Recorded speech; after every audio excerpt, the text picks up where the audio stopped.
الحمدللہ رب العالمین والصلاة والسلام علی محمد الامین واعوذ باللہ من الشیطان الرجیم بسم اللہ الرحمن الرحیم۔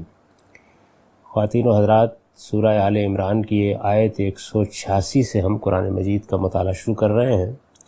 اس سے پہلے یہ چیز زیر بحث تھی کہ اللہ تعالیٰ ایک امتحان تو سب انسانوں کے لیے برپا کیے ہوئے ہیں، اور ایک امتحان اس وقت برپا ہو جاتا ہے جب اللہ کے کسی پیغمبر کی بعثت ہوتی ہے، کیونکہ اس موقع پر وہ فیصلہ جو قیامت میں ہونے والا ہے وہ دنیا ہی میں ہوتا ہے۔ اس وجہ سے لوگوں کو الگ الگ کرنا ناگزیر ہو جاتا ہے۔ یہ مضمون جس وجہ سے زیر بحث آیا وہ احد کا واقعہ ہے، اور اس میں یہ بتایا گیا تھا کہ جب پیغمبر کی موجودگی میں اس بشارت کے باوجود کہ اللہ تعالیٰ مدد کریں گے ایک طرح کی وقتی سی ہزیمت اٹھانی پڑی یا کچھ نقصان مسلمانوں کو اٹھانا پڑا، تو اس کی وجہ کیا ہوئی؟ اس پر قرآن مجید نے تبصرہ کیا، اور تبصرہ کرنے کا سبب یہ بنا کہ منافقین نے اس پر طرح طرح کے اعتراضات اٹھا دیے۔ چنانچہ بہت تفصیل کے ساتھ ان کا ذکر کیا، ان کا جواب دیا، اور اس کے بعد خاتمہ کلام میں یہ کہا کہ یہ بات یاد رکھو کہ قیامت کا دن آنے والا ہے، ہر جان کو موت کا مزہ چکھنا ہے، تمہیں پورا اجر تو اس دن ہی ملے گا، لیکن دنیا میں یہ خدا کا جو قانون کار فرما ہے اس کو بہت اچھی طرح سے سمجھ لو، یہ آزمائش، ابتلاء اور امتحان کا قانون ہے۔ اب اسی باب میں پھر آگے بات بڑھائی اور فرمایا کہ لَتُبْلَوُنَّ فِي أَمْوَالِكُمْ وَأَنفُسِكُمْ، کہ ایمان والو تمہارے جان اور مال میں تمہاری آزمائش تو ہر حال میں ہونی ہے۔ یعنی یہ اللہ کا وہ قانون ہے جو اس دنیا میں عمومی طور پر بھی کار فرما ہے، اور تمہارے معاملے میں چونکہ پیغمبر کی بعثت ہو گئی ہے خصوصی طور پر بھی کار فرما ہے۔ اس وجہ سے یہ تو ہر حال میں ہونا ہے۔ عربی زبان میں یہ جو اسلوب اختیار کیا گیا ہے، یہ اسلوب اس نوعیت کا، جیسے ہم کہتے ہیں لازماً، ہر حال میں، یہ ایک غیر متبدل چیز ہے، یہ ہو کر رہنی ہے، اس میں ادنا درجے کا بھی کوئی انحراف نہیں ہو سکتا۔ تو ایسے موقعوں پر یہ اسلوب اختیار کرتے ہیں کہ لَتُبْلَوُنَّ فِي أَمْوَالِكُمْ وَأَنفُسِكُمْ، ایمان والو تمہارے جان و مال میں تمہاری آزمائش تو ہر حال میں ہونی ہے۔ وَلَتَسْمَعُنَّ مِنَ الَّذِينَ أُوتُوا الْكِتَابَ مِنْ قَبْلِكُمْ وَمِنَ الَّذِينَ أَشْرَكُوا أَذًى كَثِيرًا، اور مزید یہ فرمایا کہ چونکہ اس وقت تمہارے مقابلے میں ایک طرف اہل کتاب ہیں، دوسری طرف وہ لوگ ہیں جنہوں نے شرک کا ارتکاب کیا ہے، یہ مشرکین، یہ اہل کتاب، دونوں کی طرف سے تمہیں کچھ تکلیف بھی پہنچنی ہے۔ یعنی یہ کشمکش اگر برپا ہوئی ہے تو ظاہر ہے کہ اس اصول پر برپا ہوئی ہے کہ ایک وقت تک اللہ ان کو مہلت دے گا۔ جب ان کو مہلت دی گئی ہے تو اس میں یہ تکلیف دہ باتیں کریں گے، اس طرح کی اذیت پہنچائیں گے، یہ تمہیں سننی پڑیں گی۔ تو گویا یہ بتا دیا کہ جو کچھ اس وقت ہو رہا ہے، منافقین بھی طنز و تعریض کے اسالیب اختیار کر رہے ہیں، یہود بھی ان کی پشت پر طرح طرح کی چیزیں پیغمبر کے بارے میں بھی، مسلمانوں کے بارے میں بھی کہہ رہے ہیں، تمہیں تکلیف پہنچتی ہے۔ اللہ کے پیغمبر کے بارے میں بات ہوتی ہے تو تکلیف پہنچتی ہے، مسلمانوں کے بارے میں بات ہوتی ہے تو تکلیف پہنچتی ہے۔ یہ ایسی باتیں بیان کر رہے ہیں کہ جن باتوں کی وجہ سے بعض اوقات تمہارا مورائل بھی بہت گر جاتا ہے، بعض اوقات تمہارے ہاں کے جو کمزور لوگ ہیں ان کے دل و دماغ میں کچھ تردد بھی پیدا ہو جاتے ہیں، سوالات بھی پیدا ہو جاتے ہیں، بعض اوقات وہ اعتراضات کی شکل اختیار کر لیتے ہیں۔ تم مخلصانہ طریقے سے ایک جد و جہد کر رہے ہوتے ہو، اس میں طرح طرح کے منہ شگافیاں کرنا شروع کر دیتے ہیں۔ یہ سب باتیں ہونی ہیں۔ تو یہ بتایا گیا کہ جو آزمائش کا اور امتحان کا قانون ہے وہ اس وقت کار فرما ہو چکا ہے۔ اسی کو میں نے اپنی کتاب میزان میں سنت ابتلاء کے طور پر بیان کیا ہے، یعنی اللہ تعالیٰ کے سنن کیا ہیں، اللہ تعالیٰ انسانوں کے ساتھ معاملہ کرتے ہیں تو وہ معاملہ کس طریقے سے کرتے ہیں۔ تو اس میں ایک چیز، جو 7 سنن بیان کیے گئے ہیں، اس میں سے ایک چیز ابتلاء کا قانون ہے۔ ایک آزمائش وہ ہے جو ہم میں سے ہر ایک شخص کی ہو رہی ہے، اس آزمائش کے ضابطے بالکل الگ ہیں۔ ایک آزمائش وہ ہے جو اللہ کے پیغمبر کی بعثت کے بعد اس کے ساتھیوں کی ہوتی ہے، تو یہاں وہ زیر بحث ہے۔ تو اس میں یہ بتایا گیا کہ ایک تو جان و مال میں آزمائش ہونی ہے، اس کے ساتھ ان اہل کتاب کی اور ان لوگوں کی جو مشرکین ہیں، تمہیں کچھ اذیت کی باتیں بھی سننی پڑیں گی۔ یعنی یہ مہلت ملی ہوئی ہے۔ اللہ تعالیٰ یہ نہیں کرے گا کہ یہ اگر پیغمبر کے بارے میں کوئی بات کر رہے ہیں یا مسلمانوں کے بارے میں کوئی بات کر رہے ہیں یا اسلام کے بارے میں کوئی بات کر رہے ہیں تو ان کے منہ بند کر دیں۔ جب امتحان کا ایک وقفہ موجود ہے تو اس میں یہ ہونا ہے اور یہ آپ کو سننا پڑے گا۔ وَلَتَسْمَعُنَّ مِنَ الَّذِينَ أُوتُوا الْكِتَابَ مِنْ قَبْلِكُمْ وَمِنَ الَّذِينَ أَشْرَكُوا أَذًى كَثِيرًا وَإِن تَصْبِرُوا وَتَتَّقُوا فَإِنَّ ذَلِكَ مِنْ عَزْمِ الْأُمُورِ۔ فرمایا اس لیے تیار رہو اور یاد رکھو کہ اگر تم ثابت قدم رہے اور تم نے تقوی اختیار کیے رکھا، یہ دو شرطیں بیان کی ہیں قرآن مجید نے، یہاں بھی بیان کی ہیں، اس سورہ میں اس سے پہلے بھی بیان کی ہے، اگلی صورتوں میں بھی آئے گی کہ اللہ تعالیٰ کی نصرت کیسے آئے گی۔ تکلیف دہ باتیں سننی پڑیں گی، آزمائش ہوگی، لیکن اس کے بعد کیونکہ آخری فتح تمہاری ہونی ہے، آخری فیصلہ تمہارے حق میں ہونا ہے، تو یہ فیصلہ کس اصول پر ہوگا؟ فرمایا کہ اس میں یہ لازم ہے کہ تم ثابت قدم رہو اور تقوی اختیار کیے رکھو۔ ثابت قدم رہو مطلب یہ ہے کہ ان آزمائشوں کے باوجود، ان تکلیف دہ باتوں کے باوجود اپنے موقف پر جمے رہو، تمہارے اندر کوئی تردد نہ ہو، اپنی بات کہتے رہو، اور تقوی اختیار کرو یعنی اللہ تعالیٰ سے ڈرتے رہو اور کوئی غیر اخلاقی چیز تم سے صادر نہ ہونے پائے۔ یہ دو چیزیں ہیں جن کو تم ملحوظ رکھو۔ وَإِن تَصْبِرُوا وَتَتَّقُوا فَإِنَّ ذَلِكَ مِنْ عَزْمِ الْأُمُورِ۔ یہاں ایک جملے کا حصہ حذف ہو گیا ہے عربیت کے قاعدے کے مطابق، وہ سیاق کلام سے خود واضح ہو رہا ہے، وہ یہ ہے خدا تمہاری لازماً مدد کرے گا اگر تم تقوی اختیار کرو گے، اگر تم صبر کے ساتھ، استقامت کے ساتھ، ثابت قدمی کے ساتھ اپنے موقف پر جمے رہو گے تو خدا تمہاری لازماً مدد کرے گا۔ اور یہ بات یاد رکھو کہ فَإِنَّ ذَلِكَ مِنْ عَزْمِ الْأُمُورِ، اس لیے مدد کرے گا کہ یہ دو چیزیں ایسی ہیں جن کو ہم نے لازم کیا ہے اہل ایمان پر، وہ انہیں اختیار کریں گے تو اللہ کی مدد انہیں حاصل ہوگی۔ فَإِنَّ ذَلِكَ مِنْ عَزْمِ الْأُمُورِ، یعنی یہ وہ معاملات ہیں جو معاملات تم پر لازم کیے گئے ہیں، یہ باتیں تم پر واجب کی گئی ہیں، ان کو اختیار کرو گے تو وہ نتیجہ نکلے گا۔ وَإِذْ أَخَذَ اللَّهُ مِيثَاقَ الَّذِينَ أُوتُوا الْكِتَابَ، اور ان لوگوں کو جنہیں کتاب دی گئی وہ عہد یاد کراؤ، اللہ کا وہ میثاق یاد کراؤ۔ وَإِذْ أَخَذَ اللَّهُ مِيثَاقَ الَّذِينَ أُوتُوا الْكِتَابَ، اور یاد کراؤ ان لوگوں کو جب اللہ نے ان اہل کتاب سے عہد لیا۔ کیا عہد لیا؟ لَتُبَيِّنُنَّهُ لِلنَّاسِ،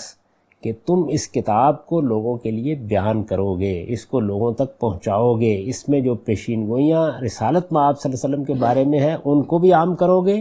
اور جو شریعت تم کو اس میں سے دی گئی ہے اس کو بھی ایک ایک فرد تک پہنچاؤ گے۔ یہ ہم نے ان سے عہد لیا تھا، وَلَا تَكْتُمُونَهُ، اور تم اس کو چھپاؤ گے نہیں،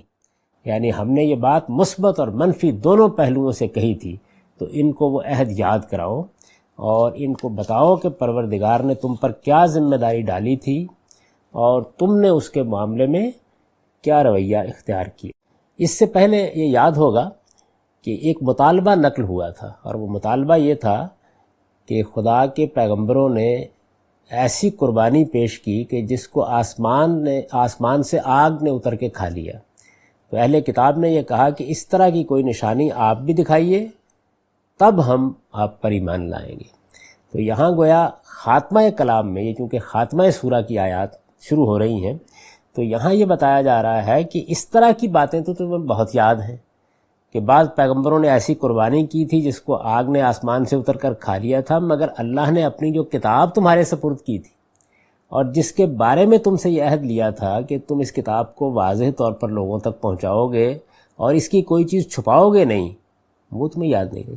یعنی یہ بات تو یاد رہ گئی ہے، لیکن جو اصل ذمہ داری تم پر ڈالی گئی تھی اس کو تم نے بلا دیا، فراموش کر دیا۔ آپ اگر دیکھیں تو اس وقت بھی ہمارے پاس جو تورات ہے اس میں یہ بات جو قرآن نے یہاں نقل کی ہے یہ اسی شان کے ساتھ لکھی ہوئی ہے۔ تورات میں ہے کہ اس لیے میری ان باتوں کو تم اپنے دل اور اپنی جان میں محفوظ رکھنا اور نشان کے طور پر ان کو اپنے ہاتھوں پر باندھنا، اور وہ تمہاری پیشانیوں پر ٹیکوں کی مانند ہوں، اور تم ان کو اپنے لڑکوں کو سکھانا، اور تو گھر بیٹھے اور راہ چلتے اور لیٹتے اور اٹھتے وقت انہی کا ذکر کرنا، اور تو ان کو اپنے گھر کی چوکھٹوں پر اور اپنے پھاٹکوں پر لکھا کرنا۔ یعنی اس وضاحت کے ساتھ تورات میں یہ ہدایت کی گئی ہے کہ اس طریقے سے اس کتاب کو بیان کیا جائے، لوگوں تک پہنچایا جائے، اور اسی طریقے سے انجیلوں میں ہے، وہاں بھی بہت مؤثر اسلوب میں یہ بات بیان کی گئی ہے کہ جو کچھ میں تم سے اندھیرے میں کہتا ہوں وہ اجالے میں کہو، اور جو کچھ تم کان میں سنتے ہو اسے لوگوں تک پہنچاؤ۔ یہ عمومی ہدایات بھی ہیں، اور بطور خاص بھی سیدنا مسیح علیہ السلام نے جگہ جگہ یہ بات بیان کی ہے، اس کا حوالہ دیا ہے قرآن مجید نے، اور پھر یہ فرمایا کہ یہ ہم نے ان سے کہا فَنَبَذُوهُ وَرَاءَ ظُهُورِهِمْ، لیکن انہوں نے اس کتاب کو پس پش ڈال دیا، واشتروا بہ ثمنا قلیلا، اور تھوڑی قیمت کے بدلے میں اسے بیچ ڈالا۔ یہ میں پہلے عرض کر چکا ہوں کہ تھوڑی قیمت کا مطلب یہ نہیں ہوتا کہ زیادہ قیمت کے بدلے میں بیچ دیا جائے، یعنی دنیا کی ساری متاع کے عوض بھی اگر دین فروشی کی جائے تو یہ متاع حقیر ہے، یہ تھوڑی قیمت ہی ہے۔ تو قرآن مجید یہ کہتا ہے کہ کیا خریدا اور کیا بیچا، فبئس ما یشترون۔ تو اب یہ ارشاد فرمایا کہ کیا ہی بری ہے وہ چیز جسے یہ خرید کر لائے ہیں۔ لا تحسبن الذین یفرحون بما آتوا، تم ان لوگوں کو عذاب سے بری نہ سمجھو، تم گمان نہ کرو ان لوگوں کو کہ جو اپنے کرتوتوں میں مگن ہیں، یفرحون بما آتوا، جو کچھ کر رہے ہیں اس پر خوب خوش ہو رہے ہیں، وَيُحِبُّونَ أَن يُحْمَدُوا بِمَا لَمْ يَفْعَلُوا، اور اپنے کاموں پر، ایسے کاموں پر تعریف چاہتے ہیں جو انہوں نے کبھی نہیں کی، یعنی وہ چیزیں کہ جو ان سے کبھی سرزد نہیں ہوئیں، جو کارنامے انہوں نے کبھی انجام نہیں دیے، ان پر اپنی تعریف چاہتے ہیں۔ اہل کتاب کو بتایا جا رہا ہے، فرمایا فَلَا تَحْسَبَنَّهُمْ بِمَفَازَةٍ مِّنَ الْعَذَابِ، ان کو عذاب سے بری نہ سمجھو، یعنی عذاب اب ان کے دروازوں پر دستک دے رہا ہے، اب یہ اس سے زیادہ دور نہیں ہے۔ وَلَهُمْ عَذَابٌ أَلِيمٌ، ایک دردناک عذاب ان کا منتظر ہے۔ وَلِلَّهِ مُلْكُ السَّمَاوَاتِ وَالْأَرْضِ، اور زمین و آسمان کی بادشاہی اللہ ہی کے لیے ہے۔ وَاللَّهُ عَلَىٰ كُلِّ شَيْءٍ قدیر، اور اللہ ہر چیز پر قدرت رکھتا ہے، ہر چیز اس کے قبضے میں ہے، ہر چیز پر اس کا قانون جاری ہے، کوئی چیز اس کی گرفت سے نکلی ہوئی نہیں ہے۔ تو یہاں یہ بات واضح کی کہ یہ جو تم اللہ کے عہد کو اپنے دنیوی اغراض کے عوض حقیر داموں میں بیچ دیتے ہو، اور اس کے باوجود یہ سمجھتے ہو کہ تمہیں اہل کتاب سمجھا جائے،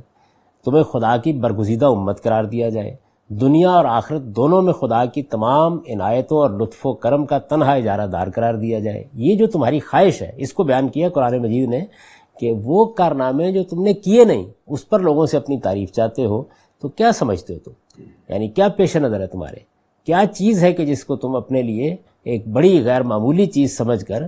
ان مسلمانوں سے بھی یہ چاہتے ہو کہ تمہاری دینداری کا اعتراف کریں؟ یہ تمہارے رویے ہیں اور یہ تمہارے کرتوت ہیں، یہ تمہارے انداز ہیں۔ تو فرمایا کہ تم کہیں بھاگ کر نہیں جا سکتے، اس لیے کہ زمین و آسمان کی بادشاہی اللہ ہی کے لیے، اور اللہ ہر چیز پر قدرت رکھتا ہے۔ اس مقام پر پہنچ کر یہ سورہ اپنے مضمون کے لحاظ سے ختم ہو جاتی ہے، یعنی سورہ کی آخری فصل یہاں پوری ہو جاتی ہے، اور اس میں خاتمہ کلام کے طور پر اہل کتاب کو یہ بتا دیا گیا ہے کہ وہ اپنے رویے پر نظر ثانی کریں اور یہ دیکھیں کہ ان کو کیا منصب دیا گیا، انہوں نے اس کی ذمہ داریوں کو کس طریقے سے نباہا اور کہاں کہاں بے وفائی کی، اور کس طرح اللہ کے عہد کو پس پش ڈالا، اور ان کو کیا ذمہ داری دی گئی، اور انہوں نے اس پیغمبر کی بعثت کے بعد کیا رویہ اختیار کیا۔ اب خاتمہ سورہ شروع ہوتا ہے اسی جگہ سے جہاں سے بات شروع ہوئی تھی کہ انہوں نے یہ مطالبہ کیا کہ کوئی ایسی نشانی دکھائیے، جیسے مثال کے طور پر آسمان سے آگ اترے، آپ قربانی کریں اور وہ اس کو کھا جائے۔ تو یہ فرمایا کہ یہ عقل کے اندھے ہیں، اس لیے پیغمبر پر ایمان کے لیے اس طرح کی نشانیاں مانگتے ہیں۔ درا حالے کے صورتحال کیا ہے؟ ان فی خلق السماوات والارض واختلاف اللیل والنہار لآیات لأولی الالباب،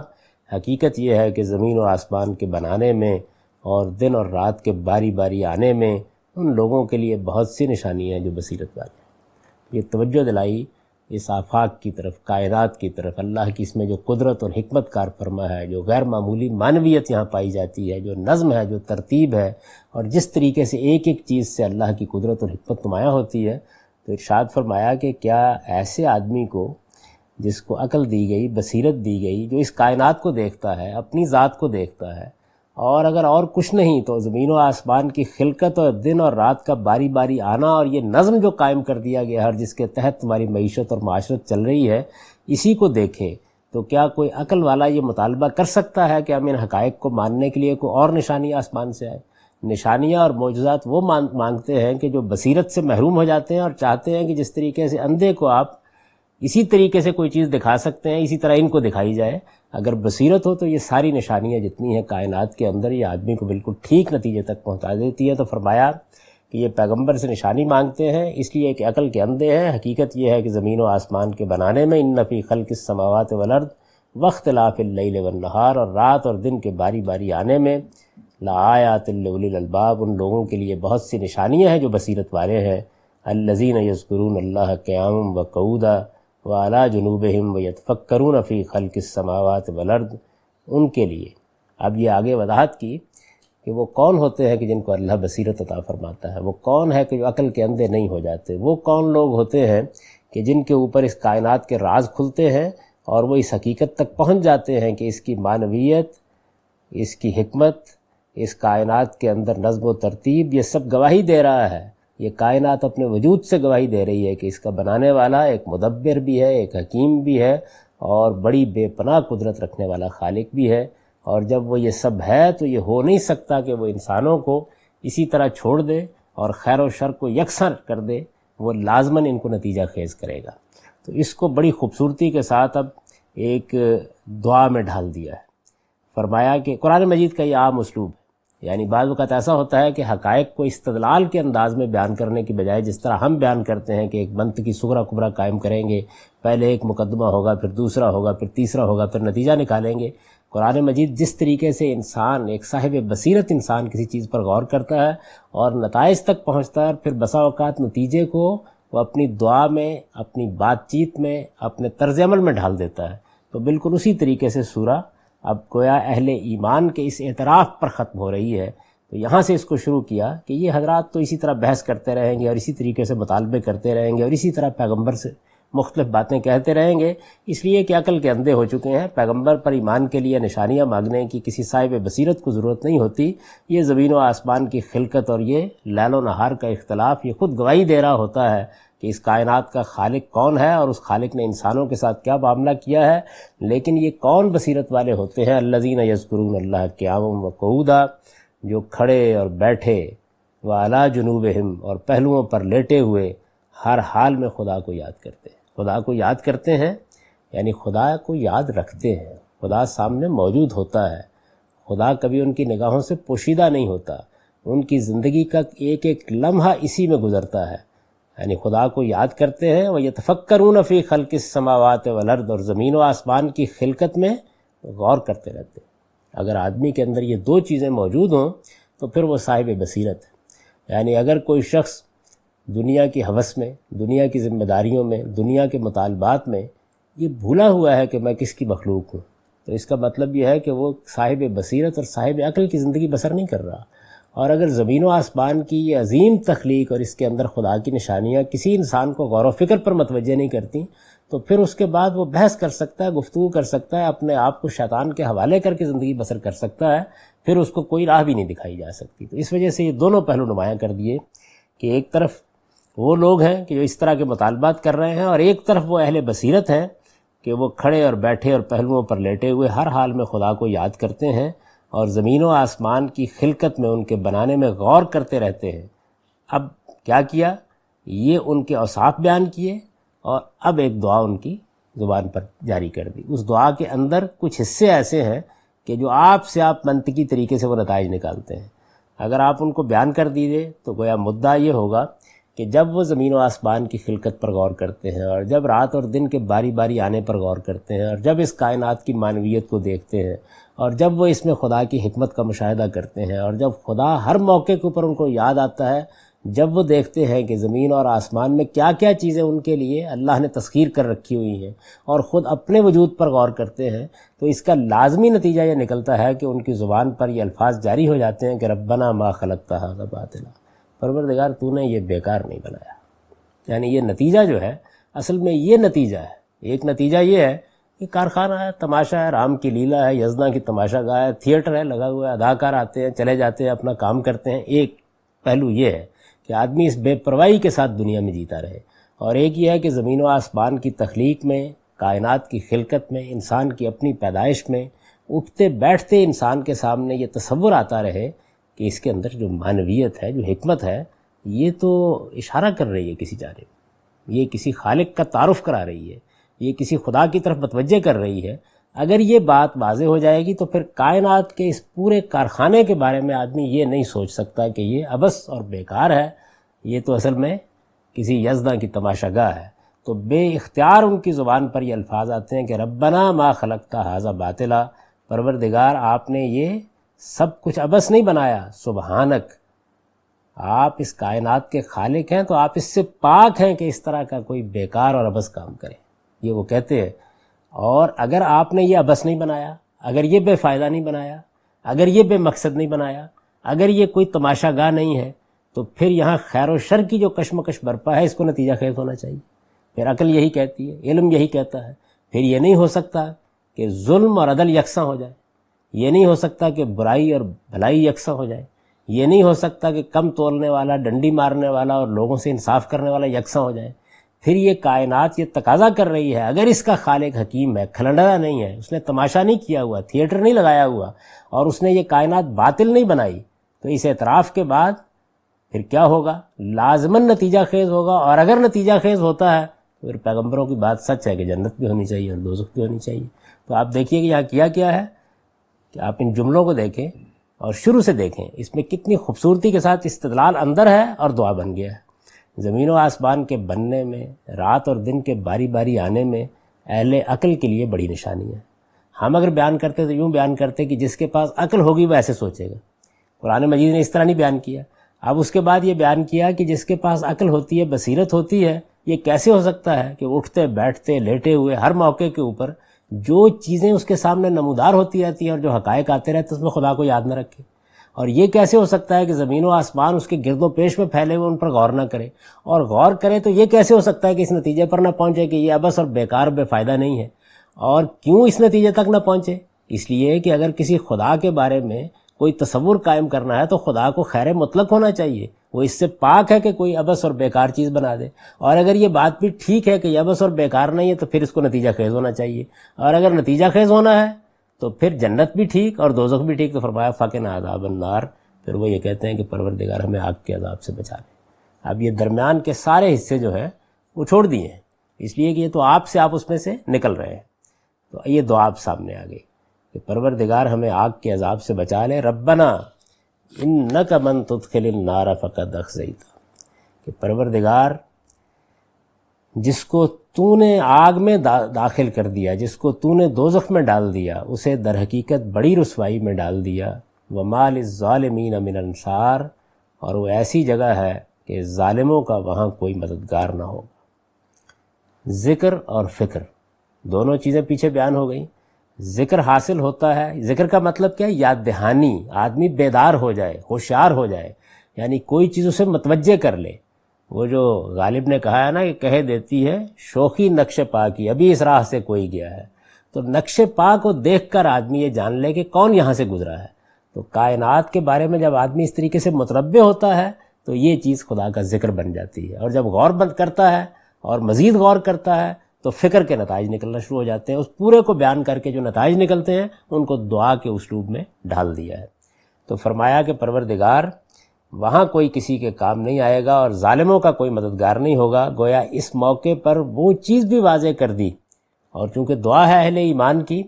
کہ یہ لوگ کن سہاروں پر جی رہے ہیں، ظلم کر رہے ہیں اپنی جان پر بھی، دوسروں کے اوپر بھی، تیرے قانون کی خلاف ورزی بھی کر رہے ہیں، اور پھر امید لگائے بیٹھے ہیں کہ کوئی نہ کوئی شفاعت کر کے وہاں بچا لے گا. وَمَا لِلظَّالِمِينَ مِنْ انصار، وہاں ظالموں کا کوئی مددگار نہیں ہوگا. تو کمال بلاغت کے ساتھ قرآن مجید نے یہ واضح کر دیا کہ جو سچے ارباب بصیرت ہیں وہ خدا کو یاد رکھتے ہیں، زمین و آسمان کی خلقت پر غور کرتے ہیں، اور ان کا یہ ذکر اور فکر ان کو بالکل صحیح نتائج تک پہنچا دیتا ہے. یعنی وہ اپنے مقدمات میں بالکل واضح ہوتے ہیں، یہ جانتے ہیں کہ کس طریقے سے یہ سارے معاملات ہوں گے اور کائنات کا مشاہدہ اور مطالعہ انہیں کس مقام پر پہنچا رہا ہے. ربنا اننا سمعنا منادیا ینادی للایمان، یعنی وہ اہل ایمان کو وہ سامنے کھڑا کر دیا لا کے. وہ دعا کرتے ہیں، وہ اپنے پروردگار سے کہتے ہیں کہ پروردگار ہم نے ایک پکارنے والے کو پکارتے ہوئے سنا، وہ ایمان کی طرف بلا رہا تھا. یعنی گویا رسالت مآب صلی اللہ علیہ وسلم پر جو ایمان لانے کا معاملہ ہے اس کو بھی، اور سب پیغمبروں کی بات پر، اس لیے کہ کوئی نہ کوئی منادی ہر دور میں پکارتا رہا ہے کہ لوگوں ان حقائق کو مانو. تو یہ فرمایا کہ ہم نے ایک پکارنے والے کو پکارتے ہوئے سنا جو ایمان کے لیے لوگوں کو بلا رہا تھا. آمنوا بربکم، کہ اپنے پروردگار کو مان لو. فآمنا، تو ہم نے مان لیا، ہم ایمان لے آئے. ربنا فاغفر لنا، پروردگار اب تو ہمارے گناہوں کو بخش دے. وکفر عنا سیئاتنا، اور ہماری غلطیوں کو، ہماری کوتاہیوں کو، ہمارے گناہوں کو ہم سے دور کر دے. وتوفنا مع الابرار، اور ہمیں موت دے تو صالحین کے ساتھ دے، یعنی ہمارا انجام ان کے ساتھ ہو، ابرار کے ساتھ ہو. تیری وفاداری کا حق ادا کرنے والوں کے ساتھ ہمارا انجام ہو، یہ وہ دعا کرتے ہیں۔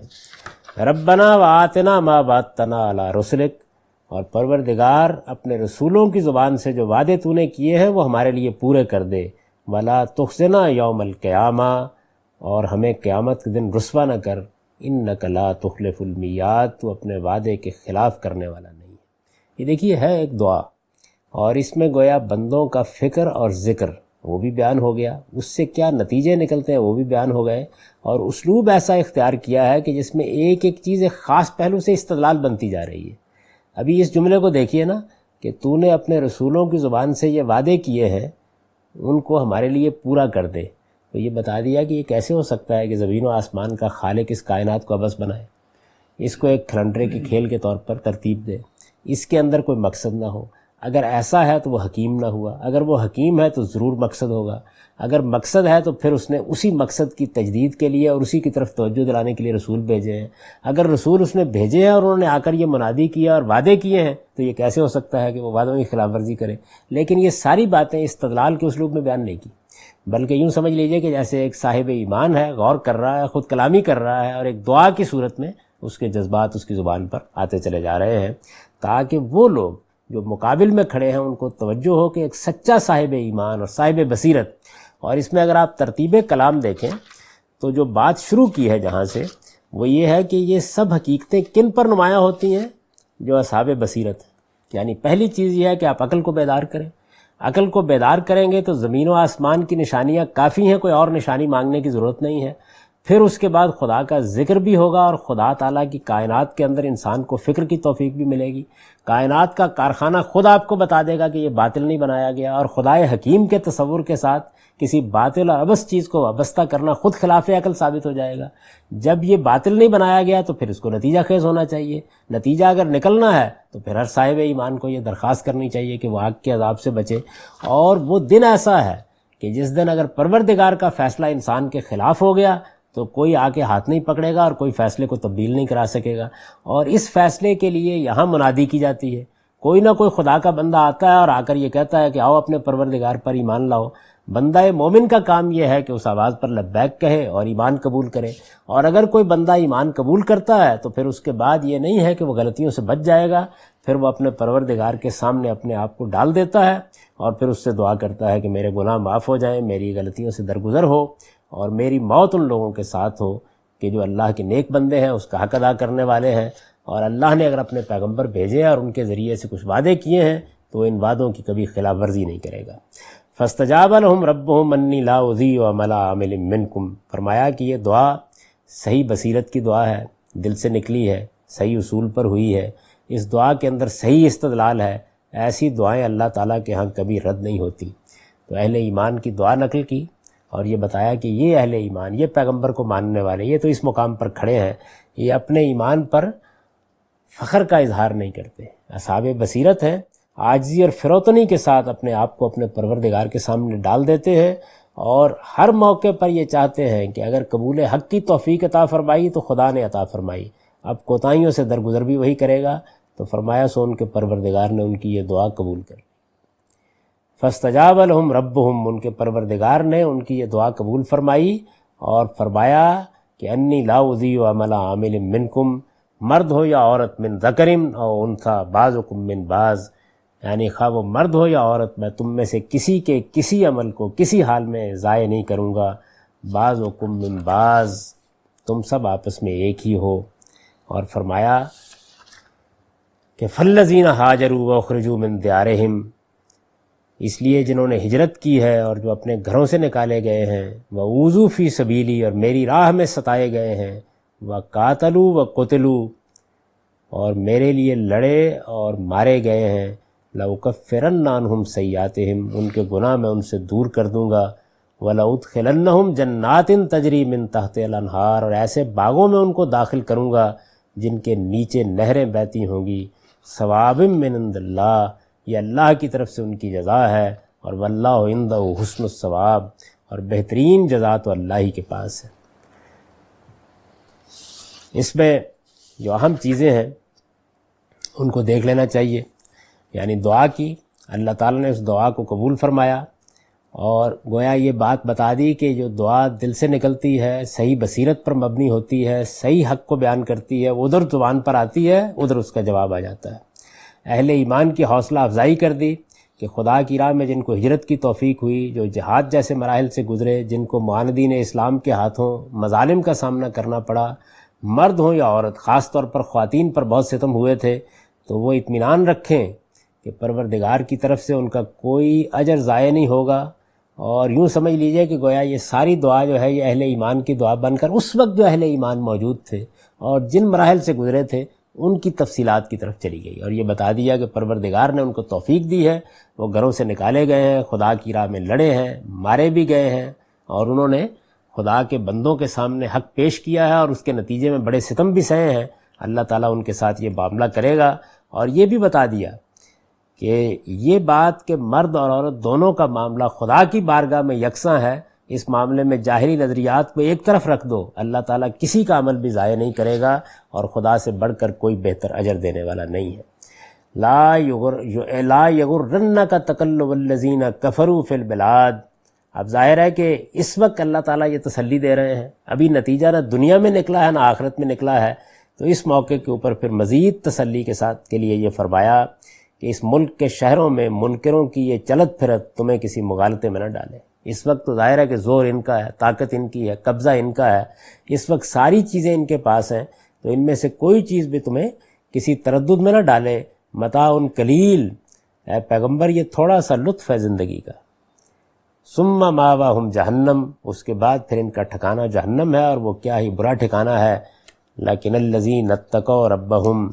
لیکن وہ لوگ اس کے برخلاف جو اپنے پروردگار سے ڈرتے رہے، ان کے لیے کیا ہے؟ لہم جنات تجری من تحت الانہار، ان کے لیے ایسے باغ ہیں جن کے نیچے نہریں بہتی ہوں گی، خالدین فیہا، وہ اس میں ہمیشہ رہیں گے، نزل من عند اللہ، یہ اللہ کی طرف سے ان کے لیے پہلی مہمانی ہے، اور جو کچھ اللہ کے پاس ہے وما عند اللہ خیر للابرار، اس کے وفادار بندوں کے لیے وہ کہیں بہتر ہے۔ یعنی یہ تو ابتدا ہوگی، یہ بشارت دی اب، اور یہ فرمایا کہ ان کے لیے اللہ نے یہ نعمتیں ہیں جو وہاں پر تیار کر رکھی ہیں۔ وَإِنَّ مِنْ أَهْلِ الْكِتَابِ لَمَنْ يُؤْمِنُ بِاللَّهِ وَمَا أُنزِلَ إِلَيْكُمْ، اور اس کے ساتھ ہی جس طرح قرآن مجید عام طور پر کرتا ہے، خاتمہ کلام میں اب یہ بتا دیا کہ یہ وفادار بندے جن کا ہم نے ذکر کیا، ان سے اہل کتاب بھی خالی نہیں ہے۔ یہ حقیقت ہے کہ ان اہل کتاب میں بھی ایسے ہیں جو خدا پر سچا ایمان رکھتے ہیں۔ لَمَنْ يُؤْمِنُ بِاللَّهِ وَمَا أُنزِلَ إِلَيْكُمْ، اس کتاب پر ایمان رکھتے ہیں جو تم پر نازل کی گئی، وَمَا أُنزِلَ إِلَيْهِمْ، اور اس پر بھی جو ان سے پہلے ان پر نازل کی گئی، خاشعین للہ، اللہ سے ڈرتے ہوئے، لا یشترون بآیات اللہ ثمنا قلیلا، وہ اللہ کی آیتوں کو تھوڑی قیمت پر نہیں بیچ دیتے۔ اولئک لہم اجرہم عند ربہم، ان کا اجر ان کے پروردگار کے پاس ہے۔ ان اللہ سریع الحساب، وہ بہت جلد انہیں مل جائے گا، اس لیے کہ اللہ حساب چکانے میں دیر نہیں لگاتا۔ یا ایھا الذین آمنوا اصبروا وصابروا ورابطوا واتقوا اللہ لعلکم تفلحون، ایمان والو آخری فتح تمہاری ہوگی، لیکن اس کے لیے ضروری ہے کہ صبر کرو، اپنے حریفوں کے مقابلے میں پامردی دکھاؤ، مقابلے کے لیے تیار رہو، اور تمام معاملات میں اللہ کا تقوی اختیار کرو تاکہ کامیاب رہو۔ تو اس سورہ میں گویا آخر میں یہ نصیحت کر کے کہ تمہیں جو کچھ بھی اس وقت مقابلے میں صورتحال پیش آئی ہے اس کے اسباب اور وجوہ یہ تھے، خدا کا قانون یہ ہے، اگر صحیح بصیرت رکھتے ہو تو ان نتائج تک لازماً پہنچ جاؤ گے۔ اہل کتاب میں بھی ایسے لوگ موجود ہیں، غور کرو، حقائق کو سمجھو، ثابت قدم رہو، اللہ سے ڈرتے رہو، آخری کامیابی تمہارے لیے مقدر ہے۔ یہ چونکہ رسولوں کے باب میں اسی دنیا میں نتیجہ نکلنا ہوتا ہے تو اس کی بشارت دے دی ہے۔ اب ان آیات کا سادہ ترجمہ سن لیجئے۔ ارشاد فرمایا ہے، ایمان والو تمہارے جان و مال میں تمہاری آزمائش تو ہر حال میں ہونی ہے، اور اپنے سے پہلے کے اہل کتاب کی طرف سے اور ان لوگوں کی طرف سے جنہوں نے شرک کیا ہے تمہیں بہت سی تکلیف دہ باتیں بھی سننا پڑیں گی، اس لیے تیار رہو اور یاد رکھو کہ اگر تم ثابت قدم رہے اور تم نے تقوی اختیار کیے رکھا تو خدا تمہاری مدد کرے گا، اس لیے کہ یہی وہ چیزیں ہیں جو اس کے لیے ضروری قرار دی گئی ہیں۔ اور ان لوگوں کو جنہیں کتاب دی گئی ان کا وہ عہد بھی یاد دلاؤ جو اللہ نے ان سے لیا تھا کہ تم لوگوں کے سامنے اس کتاب کو لازماً بیان کرو گے اور اسے ہرگز نہ چھپاؤ گے۔ پھر انہوں نے اسے پس پشت ڈال دیا اور تھوڑی قیمت کے بدلے میں اسے بیچ ڈالا، سو کیا ہی بری ہے وہ چیز جسے یہ خرید لائے ہیں۔ تم ان لوگوں کو عذاب سے بری نہ سمجھو جو اپنے ان کرتوتوں میں مگن ہیں اور ایسے کاموں پر اپنی تعریف چاہتے ہیں جو انہوں نے نہیں کیے ہیں،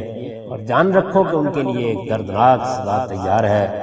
اور وہ اس سے بھاگ کر کہیں جا نہیں سکتے، اس لیے کہ زمین و آسمان کی بادشاہی اللہ ہی کے لیے ہے اور اللہ ہر چیز پر قدرت رکھتا ہے۔ یہ عقل کے اندھے ہیں، اس لیے پیغمبر پر ایمان کے لیے نشانی مانگتے ہیں، ورنہ حقیقت یہ ہے کہ زمین و آسمان کے بنانے میں اور دن اور رات کے باری باری آنے میں ان لوگوں کے لیے بہت سی نشانیاں ہیں جو بصیرت والے ہیں، ان کے لیے جو کھڑے اور بیٹھے اور پہلوؤں پر لیٹے ہوئے ہر حال میں خدا کو یاد کرتے اور زمین و آسمان کی خلقت میں غور کرتے رہتے ہیں۔ ان کی دعا یہ ہوتی ہے کہ پروردگار تو نے یہ سب مقصد نہیں بنایا ہے، تو اس سے پاک ہے کہ مقصد کے بغیر کوئی کام کرے، تو ہم کو دوزخ کے عذاب سے بچا لے۔ پروردگار تو نے جسے دوزخ میں ڈالا اسے در حقیقت بڑی رسوائی میں ڈال دیا، اور وہ ایسی جگہ ہے کہ ظالموں کا وہاں کوئی مددگار نہ ہوگا۔ پروردگار ہم نے ایک پکارنے والے کو سنا جو ایمان کی طرف بلاتا تھا کہ لوگوں اپنے پروردگار کو مانو، تو ہم نے مان لیا۔ اب تو ہمارے گناہوں کو بخش دے مالک، ہماری برائیوں کو ہم سے دور کر دے اور ہمیں اپنے وفادار بندوں کے ساتھ موت دے۔ پروردگار اپنے رسولوں کی زبان سے جو وعدے تو نے کیے ہیں وہ ہمارے لیے پورے کر دے، اور قیامت کے دن ہمیں رسوا نہ کر، بے شک تو اپنے وعدے کے خلاف کرنے والا نہیں ہے۔ سو ان کے پروردگار نے ان کی یہ دعا اس طرح قبول فرمائی کہ مرد ہو یا عورت، میں کسی عمل کرنے والے کا کوئی عمل ضائع نہ کروں گا۔ تم سب آپس میں ایک ہی ہو، لہذا جنہوں نے ہجرت کی ہے اور جو اپنے گھروں سے نکالے گئے ہیں اور میری راہ میں ستائے گئے اور میرے لیے لڑے اور مارے گئے ہیں، ان کے گناہ میں ان سے دور کر دوں گا، اور ایسے باغوں میں ان کو داخل کروں گا جن کے نیچے نہریں بہتی ہوں گی۔ یہ ان کی جزا ہے اللہ کے ہاں، اور بہترین جزا تو اللہ ہی کے پاس ہے۔ اس ملک کے شہروں میں منکروں کی یہ چلت پھرت تجھے کسی مغالطے میں نہ ڈالے اے پیغمبر، یہ تھوڑا سا لطف ہے، پھر ان کا ٹھکانہ جہنم ہے اور وہ کیا ہی بری جگہ ہے۔ اس کے برخلاف جو لوگ اپنے پروردگار سے ڈرتے رہے ان کے لیے ایسے باغ ہیں جن کے نیچے نہریں بہتی ہوں گی، وہ ان میں ہمیشہ رہیں گے۔ یہ اللہ کی طرف سے ان کے لیے پہلی مہمانی ہے، اور جو کچھ اللہ کے پاس ہے اس کے وفادار بندوں کے لیے وہ کہیں بہتر ہے،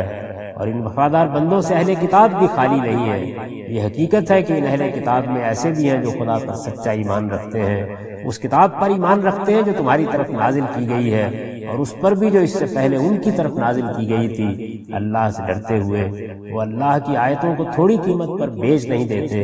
ان کا اجر ان کے پروردگار کے پاس ہے، وہ بہت جلد انہیں مل جائے گا، اس لیے کہ اللہ حساب چکانے میں دیر نہیں لگاتا۔ ایمان والو، آخری فتح تمہاری ہوگی، لیکن اس کے لیے ضروری ہے کہ صبر کرو، اپنے حریفوں کے مقابلے میں پامردی دکھاؤ، مقابلے کے لیے تیار رہو، اور تمام معاملات میں اللہ کا تقوی اختیار کرو تاکہ کامیاب رہو۔ اقول قولی ھذا واستغفر اللہ لی ولکم ولسائر